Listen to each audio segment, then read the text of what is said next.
Mackenzie Heddens from the American Wind Power Association, and Power Up, I guess, is the organization. Tom Wind, who's a wind energy consultant. And when I used to teach a class on wind energy law, Tom was a frequent visitor in my class, and so he's his name came first, but he knows wind issues as well as anybody. And Chaz Allen, a former state senator and former mayor of Newton. And Newton has been one of the center points of Iowa's energy future and dealing with particularly wind energy technology production. And Channing Dutton, who's a lawyer with Dutton and Drake, and Channing is as well known as anybody in the state as a climate change activist. So that's who we have with us today, and let's, I think we're going to hear a little bit from you about this policy proposal that you have laid out for the nation.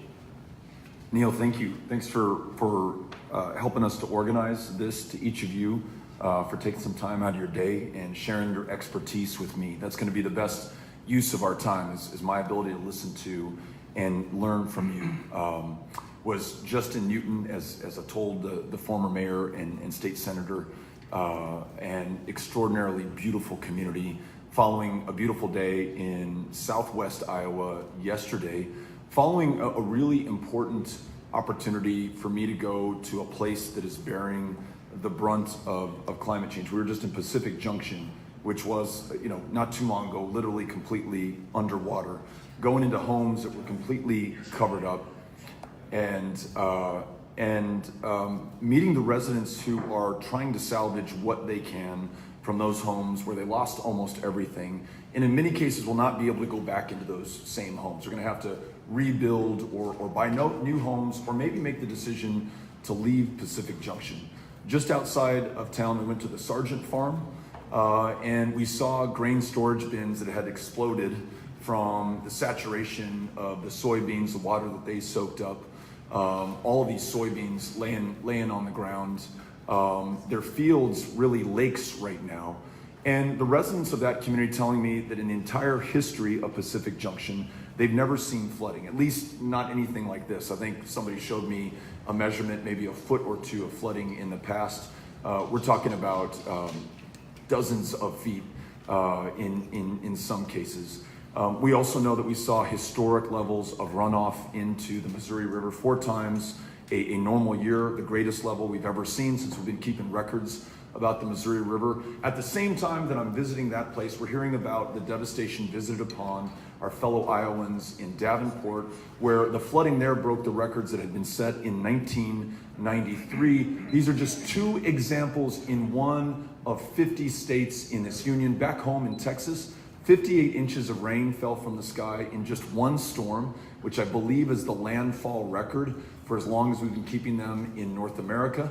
We just got back from the Central Valley of California. Historic droughts, historic beetle infestation, and historic wildfires that are claiming not just property and trees, but the lives of our fellow Americans. Whether it's droughts, whether it's floods, whether it is wildfires, we are seeing climate change in action right now. And to the farmers who are here, you'll understand this question that was posed to me at a town hall in Texas.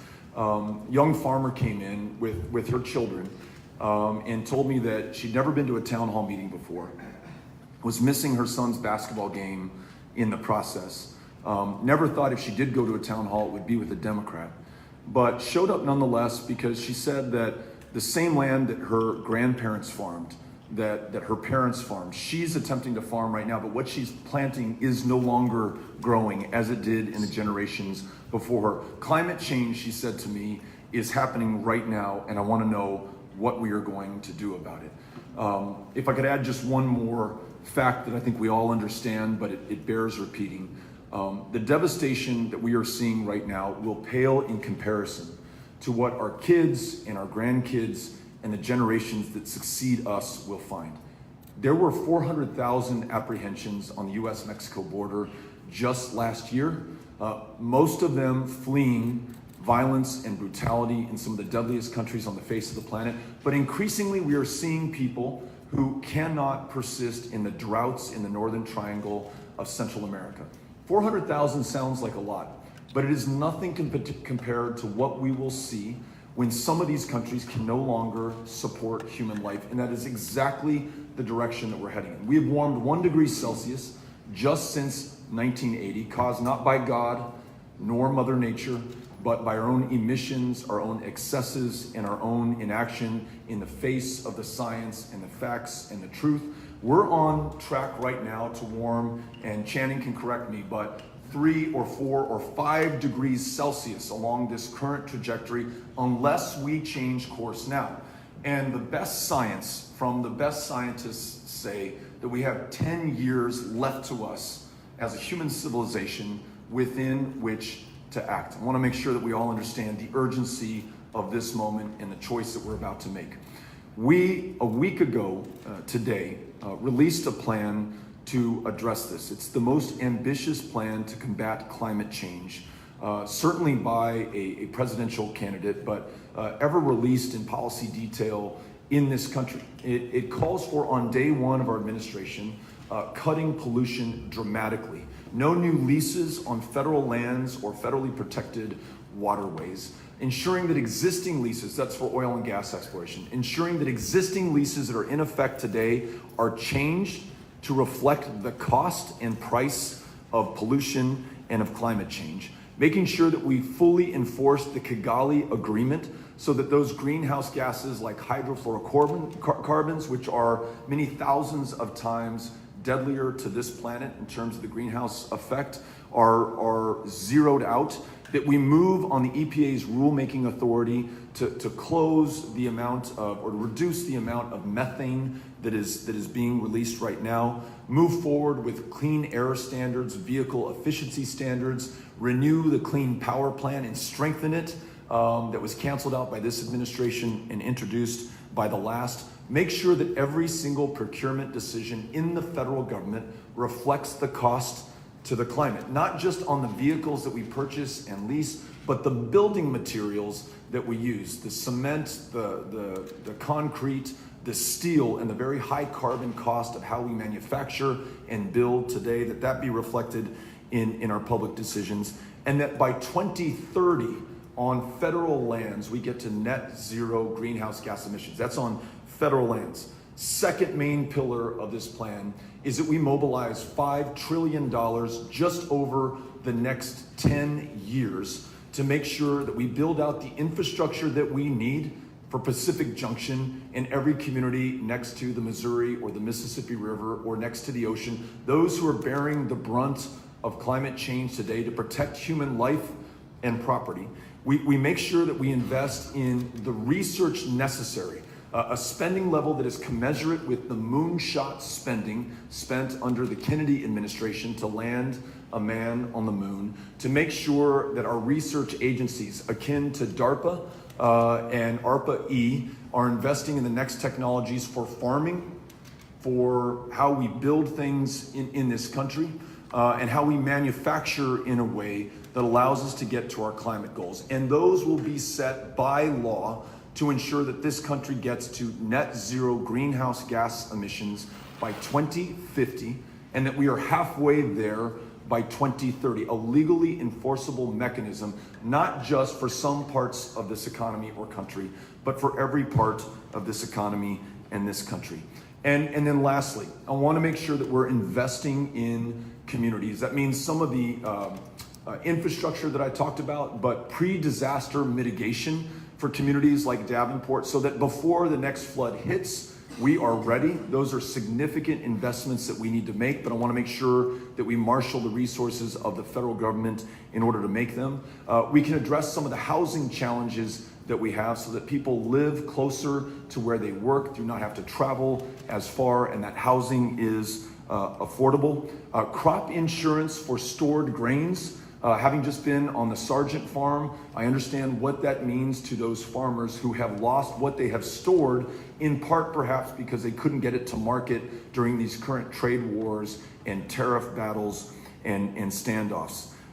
In a nutshell, as long as that may have sounded, there's a lot to it. That's the nutshell version of this. We want to, in the most ambitious, aspirational way, match with our resources and our laws, a far more conscientious capitalism. And lastly, having spent a lot of time in Iowa, listening to, learning from, and following the lead of farmers who can play such a fundamental role in helping us to meet this challenge, not by dictating to them, but by partnering with them, listening to them, allowing them to provide the public service of capturing and storing more carbon on their land, and then paying them for the public benefit that we receive from that. So I wanted to lay that plan out there and now ask to get your best ideas, suggestion, guidance, the means by which we can achieve this very ambitious goal and ensure that this planet is habitable for the generations that follow ours. So Neil, thank you for facilitating. Well, let me play off your last comment, Beto, and ask Tim. Tim, you traveled the state as much as anyone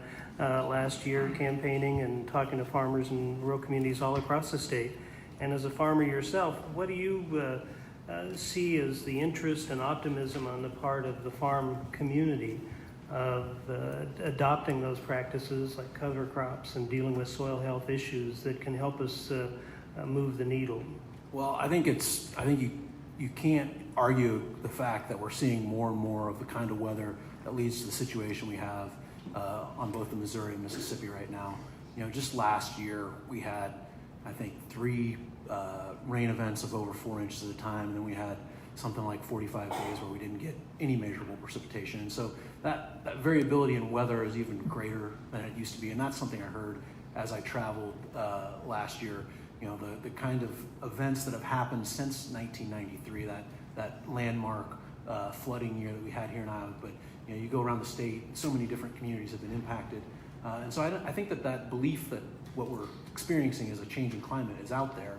I think there's a lot of interest in how can farmers especially be a part of the solution, because they are the ones oftentimes bearing the brunt of that. You know, with fields that are flooded or drought years that wipe out an entire crop.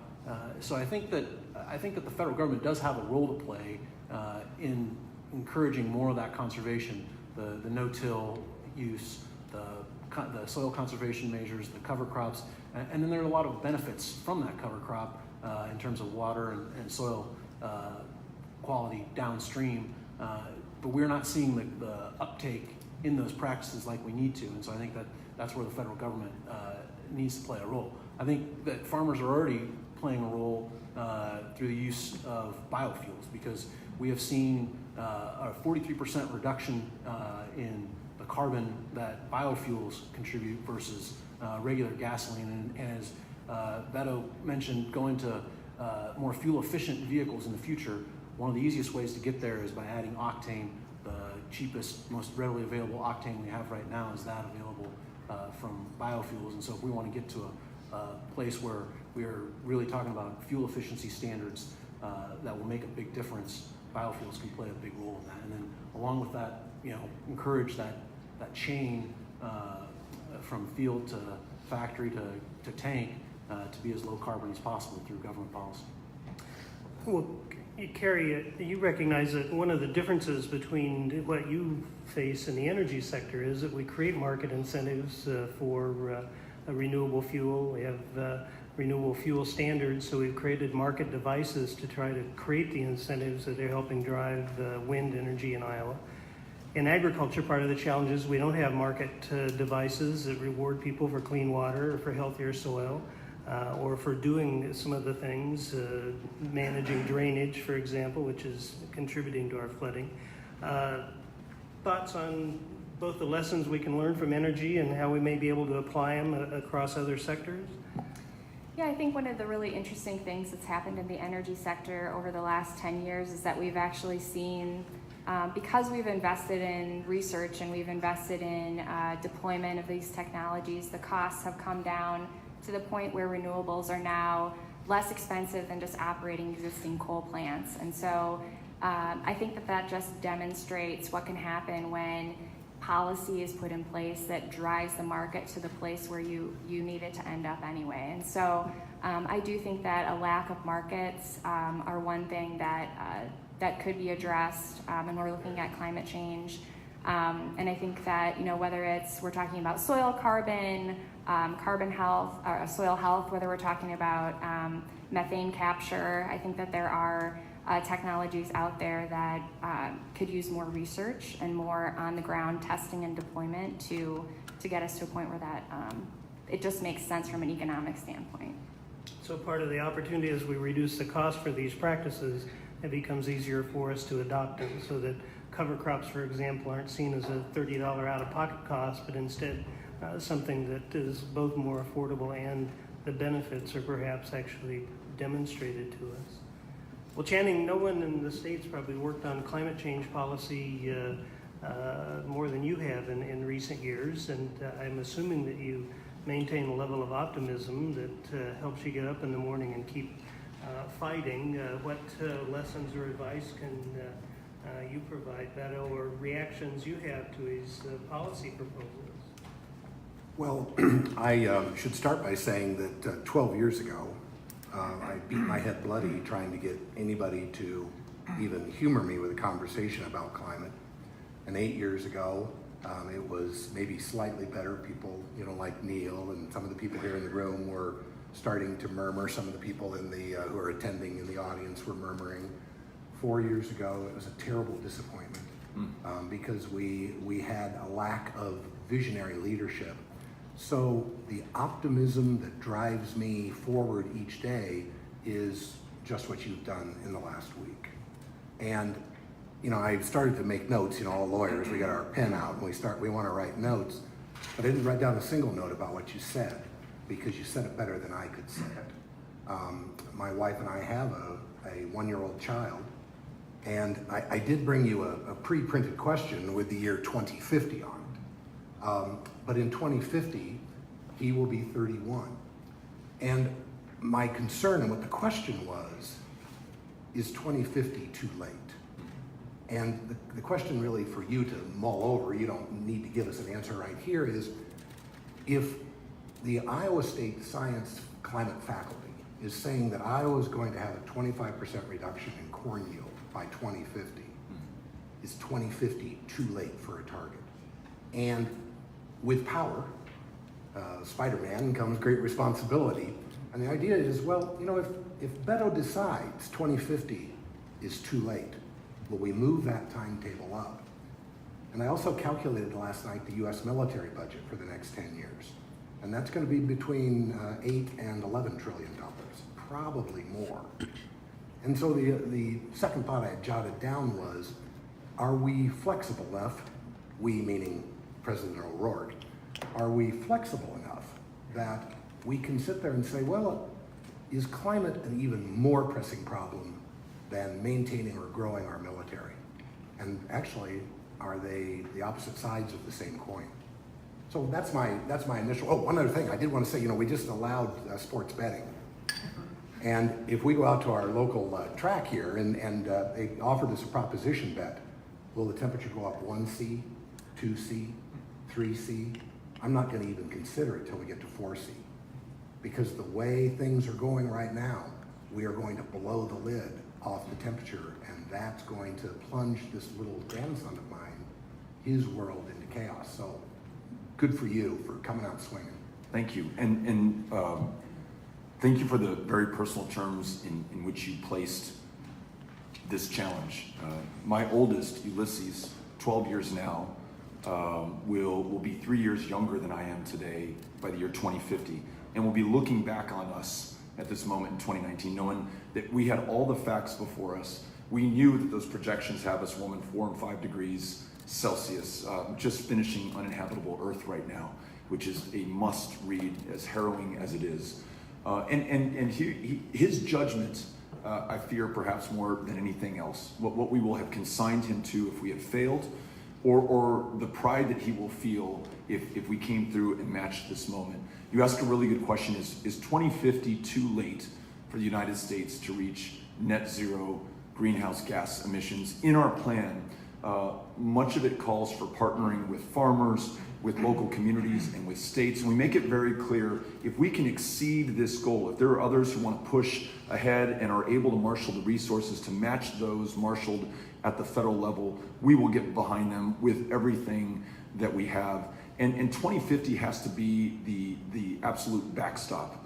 If we can achieve this before that, we absolutely must. And as a farmer in West Burlington reminded me when she stood up at a meeting at an ethanol facility, and she said, you know, maybe you're right, maybe you're wrong about this climate change stuff, but I don't want to have to bear the price and the burden of this. Why does America have to do everything? And you know, she was really right that if China has 3 to 4 times the number of coal-fired plants, as India continues to come online, as Africa continues to develop, not only do we have to set the lead and be the model here, but we also have to then be able to convene the other countries of the planet to do their part as well. And so that's going to be part of this too, and not only rejoining Paris and enforcing Kigali, but asking everybody else to do more and exceed 2050 if by any way possible that we can. And one thing that I'd like to add, Neil, on something that you said about farmers.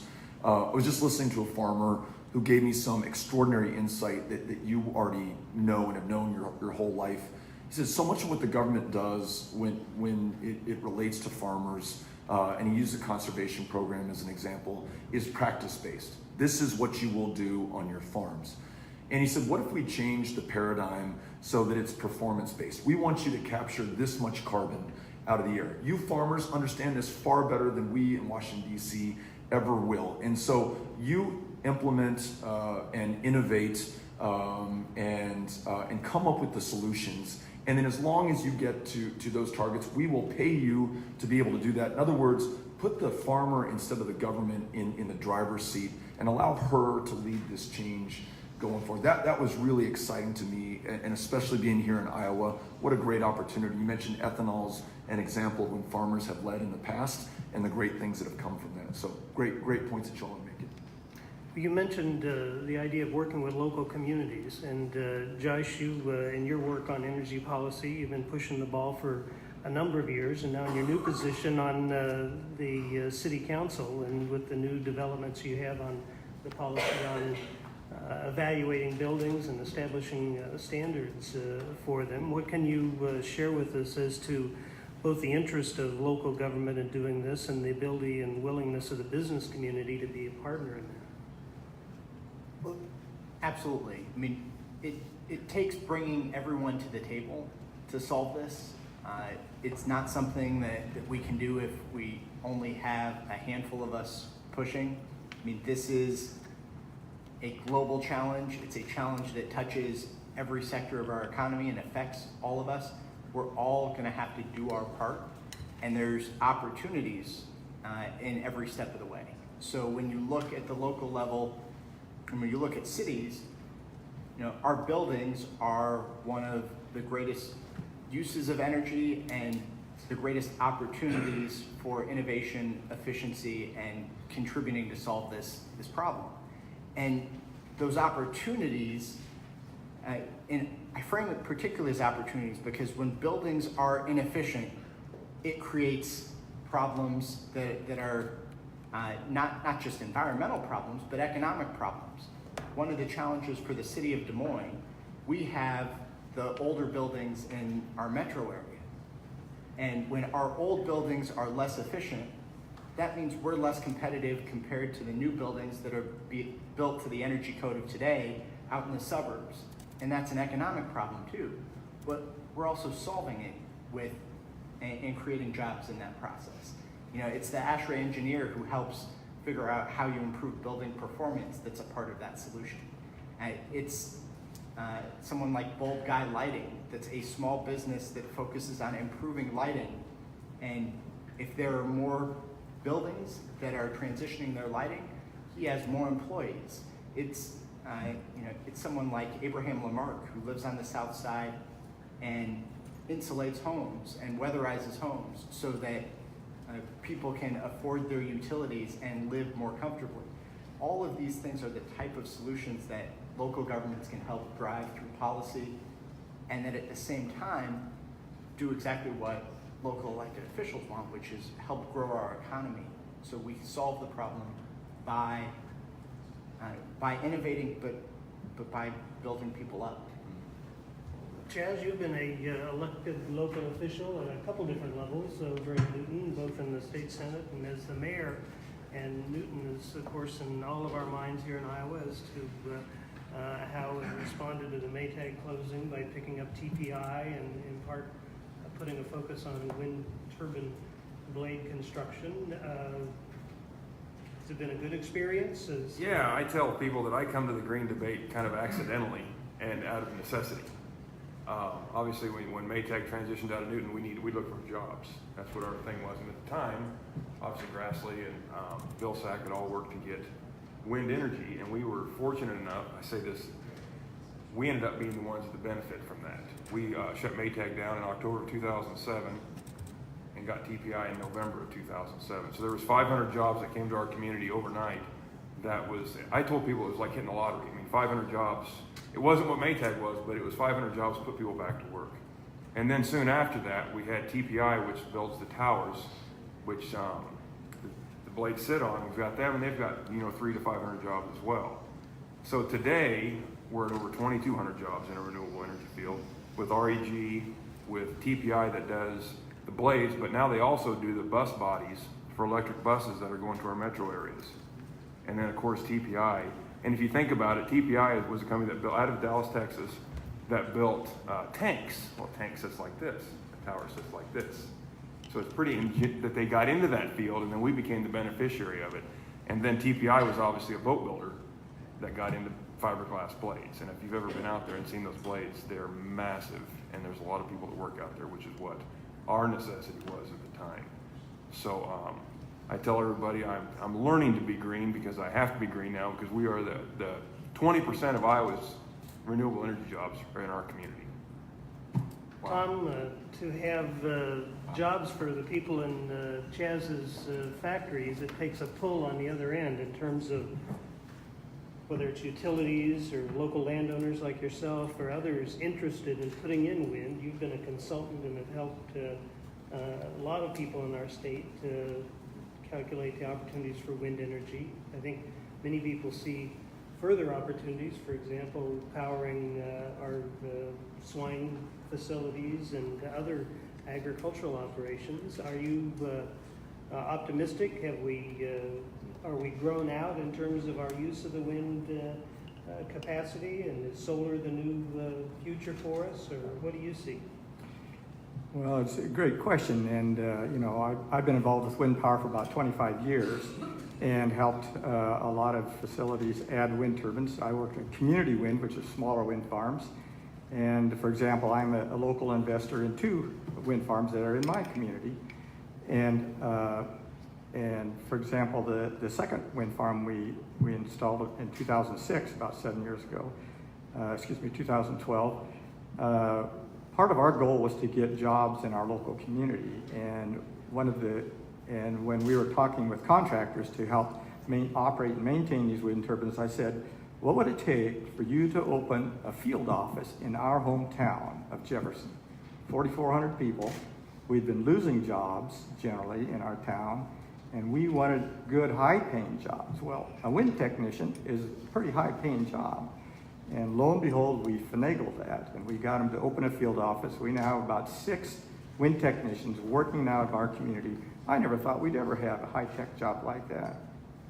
So, since that time, Mid-American has built a large wind farm in our Greene County, 88 plus turbines this last year, and there are more wind technicians. When I started about 12 years ago, the first wind farm we added in Greene County was 7 wind turbines.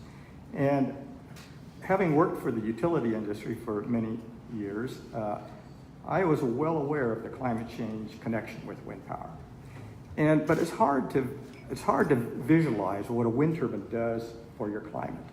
So in our town of Jefferson, it's on Highway 4 and Highway 30, and there's a double-track Union Pacific Railroad that runs right through town, and it's connected to the coal fields in eastern Wyoming, the Powder River Basin.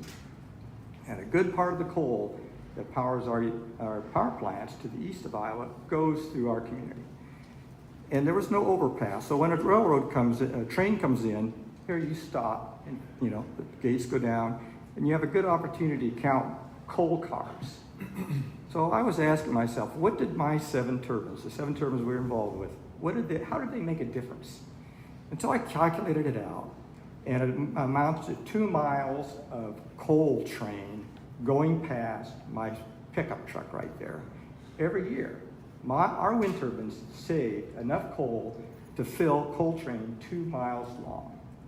So that's the investment that we had is 2 miles. That's a big pile of coal.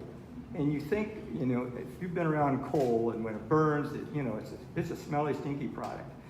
But the amount of greenhouse gas it puts up is a lot. I was proud of what I had done and what I was involved with. And that was 12 years ago. Look at what Iowa's done now. Look at Mid-America, the leading utility as far as owning a wind generation. It just blows me away how they've embraced wind power and how they have figured out how to put more wind power on our electric grid than I ever thought possible. I'm a transmission engineer. I didn't know they could do this. And once they put their mind to it, and once you have the policy, the public policies at the state level to encourage it, and Iowa does, we have great policies. Leave it up to industry and utilities, and they'll do it.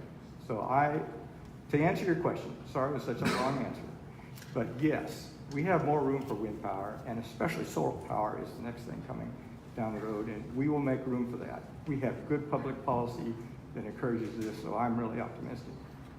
I love it. Do you mind if I add something to that? Sure, go ahead. Real quick? Just, Yeah. Tom, what you just said about matching public policy with the markets, Iowa's clearly a leader in this. I believe, although I was challenged by someone from Kansas when I was in Atlantic, Iowa yesterday, I said, I believe Iowa generates more wind as a share of their total portfolio than any other state. And this guy said, no, Kansas does. But if you want to set the record straight there, you can. It's Kansas Iowa. is right, yeah. Oh, Kansas is right. Well, Iowa needs to catch up.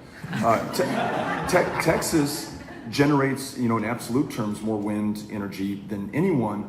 And here was the marriage between the markets and public policy. I believe during the George W. Bush administration, Republican administration, there was a massive public investment in the transmission lines and infrastructure necessary to bring that wind to market. And I'll tell you, this gets to Josh's point.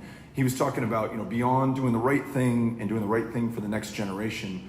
We were in Roscoe, Texas recently, just outside of Sweetwater, and it may have the greatest number of wind turbines per capita in the United States. We went to Roscoe High School, home of the Plow Boys and the Plow Girls.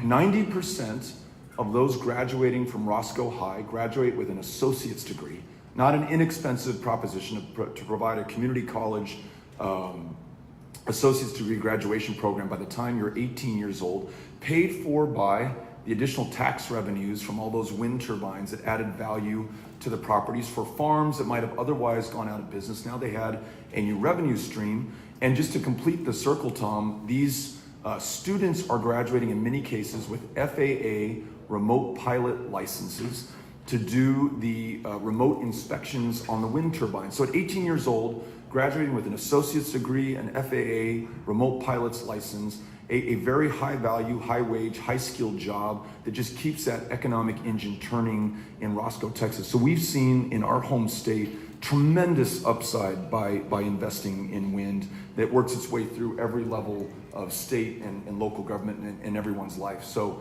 really love the point that you made there. Well, Beto, that's a perfect setup for Jenny and to talk to us about what's going on at DMAC and how you folks see the opportunities in dealing with climate change and dealing with the energy alternatives as part of the opportunities for your students in your program. Sure. I just wanted to thank TPI. They're great partners. They always allow our students to come through and tour. And then Tom Wynn, he also opens up his community farm for our students to get practice. So currently we have about 60 students in related alternative energy programs at DMAC. About 4 or 5 years ago, we had a focus group of all the wind students, so we were trying to grow the program, and we asked them, what about this program is so attractive? And they were very interested in the money. They make very good money, about $50,000 to $55,000 a year in Iowa, but hands down, their number one reason was the environment. About 50% of our students are in the ages of 18 to 22, and they were definitely concerned about the environment, and they wanted to be part of the solution. And in fact, one student was driving cross country. He was on his way to California, and he was driving through Iowa, and he saw the wind turbines, and he wanted to learn more. So he got to California, did some research, and then came back to DMAC to go to school. That's awesome. Wow. That's great. Well, Mackenzie, you look at these issues on a national level with the American Wind Energy Association, your program Power Up. What lessons or observations from the Iowa experience do you take away or that can be shared in other states? Because this is really a national issue. Yeah, it is a national issue, and as you know, Iowa is a leader in wind energy, and so to set the record straight, you are right.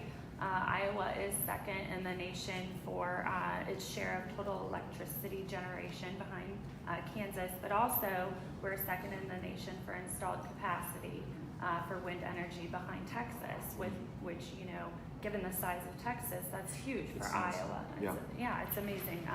Actually, a third of our energy in Iowa does come from wind, so that's outstanding for us.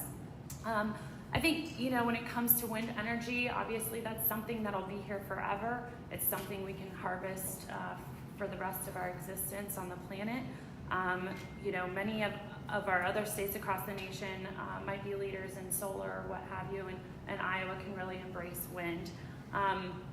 You know, wind is also one of the biggest, fastest, and cheapest sources of energy, particularly in the Midwest states, and I think, you know, having these policies around expanding infrastructure is going to be huge because it's really a cash crop for Iowans and something that we can transmit across the nation. That's great. Mackenzie, you forgot to say that we do have more wind turbines than Kansas, but it's the percentage is different. Yes, that is correct. Appreciate that. That's right. Other comments panelists want to make? Well, Neil, I think something that has come through on a lot of this, whether it's talking about wind or solar or biofuels or putting carbon back into the soil, all of this is right now taking place in rural Iowa, rural America, but that's where the growth in a lot of it is going to be. And whether you're talking about wind or solar or biofuels or figuring out how do we get the conservation economy built that will help us better take care of soil through cover crops and other conservation practices, every one of those you can put jobs next to. I wanted to address one issue that Channing brought up. You mentioned the Department of Defense budget. Sure. You know, over $600 billion annually right now. We're fighting wars in Afghanistan, our 18th year. We've been 28 years almost without pause in Iraq through 6 successive presidential administrations, Yemen, Somalia, so many other places right now. I remember, I believe it was during the Obama administration, where the Department of Defense said that climate change was at the top of the list, or maybe they're very, you know, number one threat. And I really, over time, especially serving on the House Armed Services Committee, have begun to understand exactly how all that is connected. Scientists have told us that the droughts that preceded the civil war in Syria were the greatest seen in that country, perhaps in recorded history. The competition for resources, the fact that so many of our military installations have been overwhelmed by some of these natural/human caused disasters, we're going to spend exponentially more unless we reduce the impact from a national security perspective. So I love that you put it within that frame. We can continue to send more women and men overseas to fight these wars, or we can address some of the underlying challenges, to include climate, that cause these wars to begin with. And part of the reason I really love the framing of the Green New Deal is it calls to mind the last major, almost existential challenge that we faced coming out of the Great Depression into World War II. Would the Western democracies survive? And this country was able to marshal through our democracy, you know, the political will of hundreds of millions of our fellow Americans, harness the capitalism to drive the innovation and the production and the manufacturing, and then those service members, those young people, literally willing to risk and in so many cases lose their lives to save this country, to make the world safe for democracy. It's that kind of challenge that we're talking about right now. So I made a note about you comparing this to the DoD budget. I think that's a very apt comparison to make, because this is the greatest challenge we have faced since then, the greatest challenge we have faced ever. And so, you know, to paraphrase President Kennedy, bear any burden, pay any price. That's what the generations that follow us will want to know that we have done while we had the chance to do it. So I appreciate the way that you place that. Well, let me just add one follow-up, and that is, it is popular to be strong with the military, and it's difficult to lead in a different direction. But if we reduce that military expenditure from maybe 8 trillion to 11 trillion, and we took $500 billion in each of these next 10 years, and we helped export the green solution across the planet, to India, to our friends in China, to Central America, if we just divert a portion of our excessive military budget, then TPI, then the experiments that we're conducting all across the country on new energy become a product for the United States to export and lead and answer the question that's very popular in India. Well, you Americans, you burned all the oil, you put all the CO2 into the atmosphere to raise your standard of living, but you expect us to do nothing. And so I think we have to, as we clean our own house, I think we have to export that clean solution, or at least help the rest of the planet. And that's what leadership, I think, is about. And I think that's what you're talking about. Yeah, absolutely. And some country is going to provide that leadership. I would much rather it be the United States of America. Let me ask a question, if I may, and because you talk about this in the context of it being a challenge. And as I was reading over the weekend, both some of the issues from the Green New Deal and your proposal, and thinking about it in our Iowa context, where we've been fighting fights over clean water and soil conservation for years, we have to think about how we got to where we are before we can think about how we get out of it.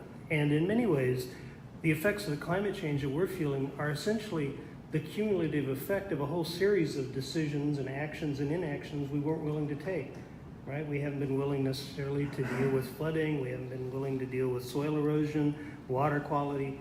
And now all of these issues have come together, and now we're faced with asking many of the same people and institutions that have the political power to resist other decisions and actions to actually step forward. And I guess, and I think, is part of the answer that it takes a grand plan like the Green New Deal, like your proposal, to try to pull these all together. To, if there's some pain, it's shared. If there's dislocation, it's shared. But the focus is on the potential benefits, because it's really going to require many people to step away from political battles that they've been winning, right, and say, we're going to do something different now, right? And it's going to be very easy for the people who are willing to portray this as wacky ideas that are going to blow up the economy, as right. The opponents aren't going to be standing still. And I guess you obviously are optimistic that we can tell that story, but I'd be interested in hearing a little bit more about why you think that can happen. Yeah, I think that this is nothing short of a fight for the future.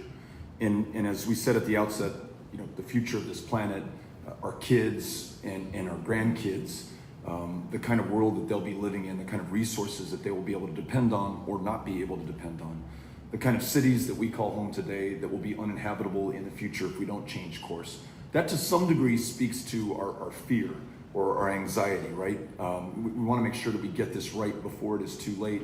But I also think there's a fight for the future that can speak to our ambitions and our aspirations. The two fastest growing jobs in the United States of America today are wind jobs and solar jobs. And you just told us somebody graduating from DMACC is earning $50,000 to $55,000 a year with an associate's degree right now. I talked about those high school students in Roscoe, Texas. There's a lot of economic upside in doing the right thing. And I think it's funny that you have two states, neither of whom are bastions of liberal policies. They're not safely blue, Kansas and Iowa, fighting for the distinction of being first in wind energy. And Texas, always thought to be a red state, in that same race and effort right now. So I think we can show that this cuts across party lines, it cuts across geography, any of the other differences that might otherwise define us. And I just love the idea that we're going to rely on American innovation, the farmer here in Iowa, to come up with those solutions, and then to pay her for the public value that she is providing, opening up new markets to her, which I think is just thrilling. Who's going to lead the world in the next generation of wind and solar? Is it going to be China? Is it going to be the United States of America? Who will lead in the storage technology? Who's going to innovate that, and what country will dominate? I want that to be the United States. I want those small businesses to be started here. I want that wealth to be created here. I want those jobs to be here in this country. And I want us to lead, and as Channing said, maybe to export these technologies and ideas and solutions to the rest of the world. What are we going to build the buildings of the future out of? How are we going to conserve our resources for those that will be running on electricity? I hope we get to come up with those solutions. So I want to make sure that we always balance a very clear-eyed understanding of the course that we are on, which is it's terrifying when we look it squarely in the face, but also meet that not with fear or cowering or turning our backs or burying our heads in the sand, as we have done. I think you alluded to the fact that in the 1980s, the science has been there since the 1950s, but in the 1980s, there began to form the political consensus to take the action that we needed, and we absolutely whiffed, and we just punted it on, to start mixing sports metaphors, to this generation in this moment in 2019, almost 40 years removed from that last point to make a decision. So we cannot miss this time. We cannot be found wanting. And the benefit is not only those generations who are counting on us to do the right thing, it's this country's ability to benefit from the prosperity that it will create, and to move those communities up first who have borne the brunt of it. As we know, so often they are farming communities along the banks of the Missouri and the Mississippi. They are lower income communities in the Central Valley of California. They are minority communities around Southeast Texas. Let's make sure that they are first in this transforming economy for these high wage, high skill, high paying jobs, and that their communities are protected. Back in 2009, I took a small group of students to Copenhagen to the COP15 talks, and then came home, and of course, politically, we put a pause on for essentially the next 10 years. We didn't want to, quote, cap our future under a campaign slogan that was popularized by some in the Midwest.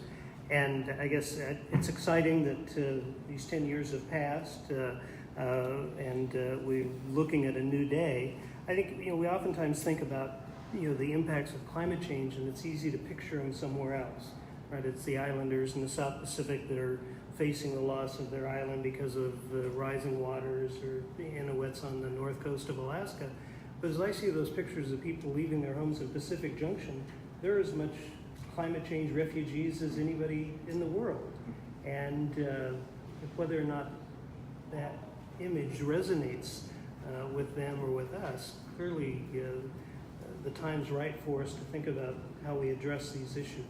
I think we're almost at the end of time. I think you wanted to take, perhaps have a little time with the press, but anything more you want to hear or ask us? I would just love to add to some of what you just said about the fact that climate change is now not only understood to be happening beyond the shadow of a doubt for at least anyone who listens to the scientists or lives in Pacific Junction or Davenport or Houston, Texas, or Charleston, or anywhere that we have faced the consequences of climate change. But when we announced this plan a week ago today, we were in Yosemite, and it was really brought home to us. There are sequoias there that were born when Caesar ruled the world 2,000 years ago, that we thought were impervious to climate change. We thought there was no insect or infestation that could take them down, and they are starting to come down. The oldest living organisms on this planet that have withstood everything over the last 2,000 years are dying now. At the same time, and at the other end of that spectrum, not too far from where we were standing in Yosemite in the Central Valley of California, there are kids, little babies, who are struggling for life with an atmosphere whose air they cannot breathe. whose water is not safe to drink. So the oldest and the strongest of us alive on this planet, the youngest and the most vulnerable of us alive on this planet are feeling and suffering from the consequences of climate right now. And it is just so clear that we've got to act with everything that we have, every resource that we can marshal, including perhaps the greatest of them, and that's this democracy that can harness the power of a people in meetings just like these and ensure that everyone sees a future for themselves in the change that needs to be made. Republicans, independents, Democrats, people in rural communities, folks in big cities, on the coasts and in the middle of the country, together have to be working on this. It's the only way that we're gonna make it. But my confidence, my faith is in the people of this country. I know that we can do it. And even just having this conversation right now with all of you who've made the time for us, sharing your insight and perspective gives me even greater optimism. I know that we will be able to do it. We just have to set our minds to it and stay focused going forward. So thank you for again for bringing us together. Really appreciate it. Thank you all for being part of this.